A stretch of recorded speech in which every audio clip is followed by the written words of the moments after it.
Most sports cars come from places like Germany, Italy, or the United States. But in Australia, a small company created something different. It looked like it came from the past, but it could move like a modern machine. This is the story of the Elfin MS8 Streamliner, a car that mixed classic style with sharp engineering. It was light, loud, fast, and proudly Australian, and it came from a company many people outside Australia have never even heard of. Elfin Sports Cars was started in 1959 by Gary Cooper in Adelaide, South Australia. Gary was not just a car builder, he was also a race car driver. His company became known for building cars that could compete on the track. Over the years, Elfin made many racing and sports cars, but by the late 1990s, the name was almost forgotten. That changed in 2004 when Elfin showed the MS8 Streamliner at the Melbourne International Motor Show. This car was created with help from Holden's design team, led by Mike Simcoe. Mike Simcoe had already worked on cars like the Holden Monaro. He brought a mix of bold styling and performance ideas to the project. The MS8 Streamliner had a very unique look. Its body was low and round, shaped to remind people of old racing cars, but under the skin, it had modern parts. The engine was a 5.7-liter V8 taken from Holden's Gen 3 series. It made 329 horsepower and 343 pound-feet of torque. The transmission was a 6-speed manual. The car only weighed around 2,425 pounds, which helped it reach 100 kilometers per hour in just about 5.3 seconds. Its top speed was around 170 miles per hour. The chassis was a hand-built tubular space frame. The body panels were made of fiberglass. It had double wishbone suspension in the front and fully independent suspension in the rear. The brakes were big, 343mm ventilated discs in the front with 6 piston calipers, and 315mm discs in the back with 4 piston calipers. The wheels were 18 inches, and the tires were 235mm wide. In 2007, Elfin made a special version to celebrate the company's 50th anniversary. Only 5 cars were built in a color called Gary Cooper Gold. These had a few extra features like a hardtop roof and a hood scoop. One of them even came with a supercharged engine that made 469 horsepower and 487 pound-feet of torque. That car could go from 0 to 100 kilometers per hour in just 3 seconds. In 2008, Elfin also made a one-off model called the No Fear Edition. It was made with help from the clothing brand No Fear and was shown at the Melbourne Motor Show. Elfin planned to build 100 MS8 cars each year, including the Streamliner and a simpler version called the MS8 Clubman. The price started at $119,990 Australian dollars. In 2023, Elfin was bought by Youngtimers Garage, also known as YTG. Maybe this means the name will return again. Even if it never becomes a household name, the Elfin MS8 Streamliner will always be an example of how Australia did things its own way, with a little muscle and a lot of attitude.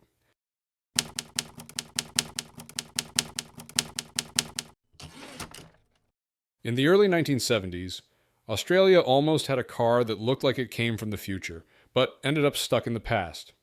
It had 2 doors, a fastback design, and a giant V8 under the hood. It was not a Holden. It was not a Ford. It was something else, something from Leland, and if you blinked, you probably missed it. It was called the Leland P7647V, and today it's one of the rarest cars ever built in Australia.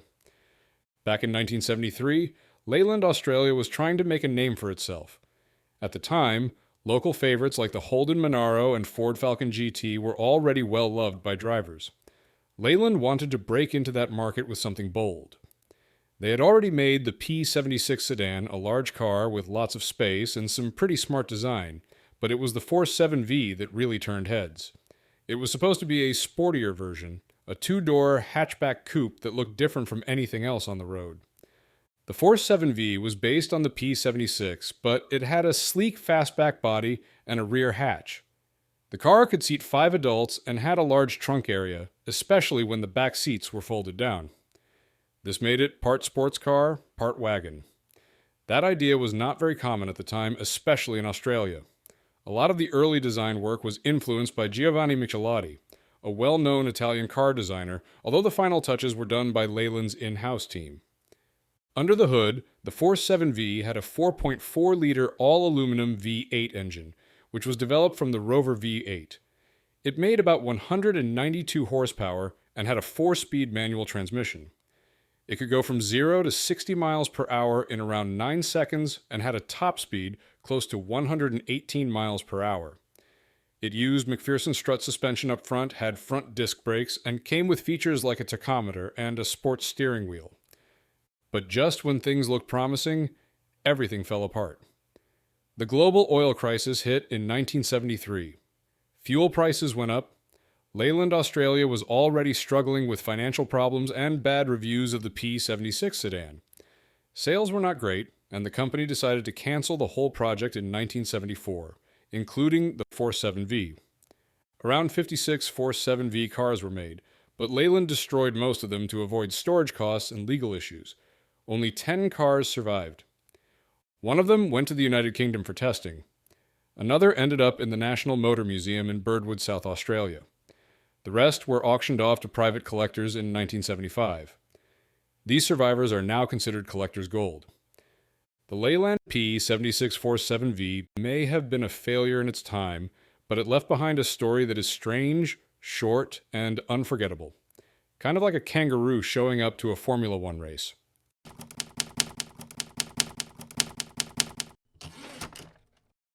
In 1969, something very strange and futuristic rolled out from the Holden design studio in Australia. It was not a regular car. It was low, sharp, and shaped like something out of a science fiction movie.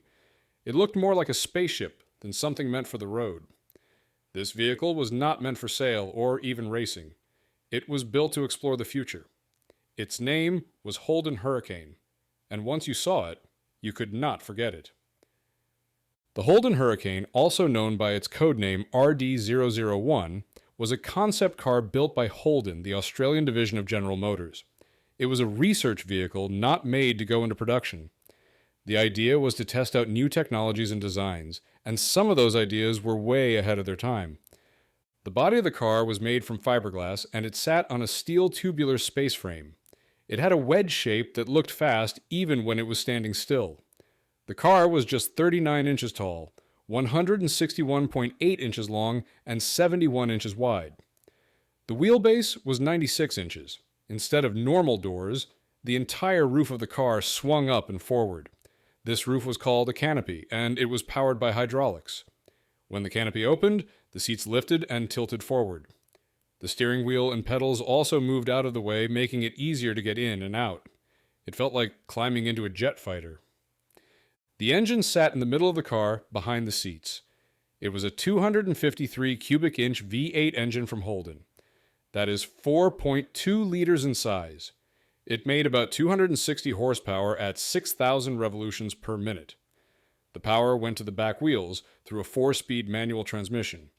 That gearbox actually came from a Pontiac Tempest. For stopping power, the car had oil-cooled disc brakes in the front and vented disc brakes in the back. The front suspension used short and long arms with coil springs. The rear suspension came from a Chevrolet Corvette, but instead of a leaf spring, it used coils. But the Hurricane was not just about looks and speed. It had a long list of new ideas inside it. There was something called the Pathfinder navigation system. It used magnetic strips in the road to guide the car and showed directions with lights and buzzers. There was even a camera on the back bumper that sent a video feed to a screen inside. The dashboard had digital displays, which was rare in 1969. It also had something called ComfortRon, which was a type of automatic air conditioning. The car had an auto-seek radio, tilt steering, and adjustable pedals. Safety features included inertia reel seatbelts. After sitting in storage for decades, Holden brought it back to life in 2006. The restoration team brought the Hurricane back to its original condition. In 2011, it appeared at the Motor Classica show in Melbourne. It still looked like it came from the future. Just a future imagined in 1969.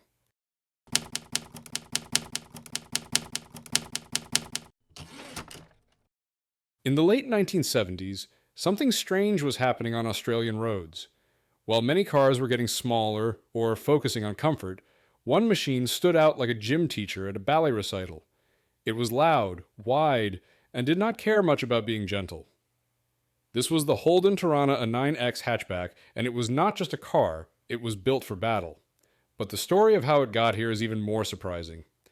The Holden Torana A9X hatchback was born in 1977 as part of the LX series. It came from Australia, made by Holden, a division of General Motors.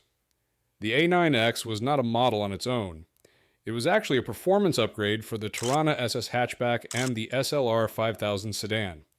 Holden created it to make their car better for Group C touring car racing. To do that, they had to sell some to the public, which is why these wild cars ever made it to the streets. The A9X was meant to fix problems with the earlier Torana, the LH Series SLR 5000L34. That car had speed but struggled with reliability. The A9X solved that by adding stronger parts and better performance gear. Under the hood was a 5.0-liter or 308 cubic inch Holden V8 engine. It made around 236 horsepower in road trim. That engine was paired with a 4-speed manual transmission and a tough Salisbury 10-bolt limited slip rear axle. It had disc brakes on all 4 wheels and something called radial tune suspension, which helped the car grip the road better during fast driving. One weird but useful feature was the reverse-facing hood scoop. Instead of scooping air in, it let cooler air flow toward the carburetor. The car weighed about 2,673 pounds and could go from 0 to 60 miles per hour in about 6.5 seconds. Its top speed was around 133 miles per hour. Only 100 hatchback versions were made for the road, and just 33 were built as GMP and A racing shells. These race-only bodies were made stronger with extra welds and were missing unneeded stuff like insulation and soundproofing. That made them lighter and better for track use. The A9X became famous in races almost immediately. In the 1978 and 1979 Bathurst 1000 races, drivers Peter Brock and Jim Richards won back-to-back. In 1979, they even won by 6 whole laps. That made people notice. In the Australian Touring Car Championship, Peter Brock won the 1978 season, and Bob Morris won in 1979, both using the A9X. Today, finding one is like finding a rare coin in your couch. Clean, original versions have sold for over 500,000 Australian dollars. The ones built as race cars can go for even more. People still argue about whether it is the best Australian muscle car ever made. But one thing is sure, the A9X hatchback is not something you forget after seeing or hearing it.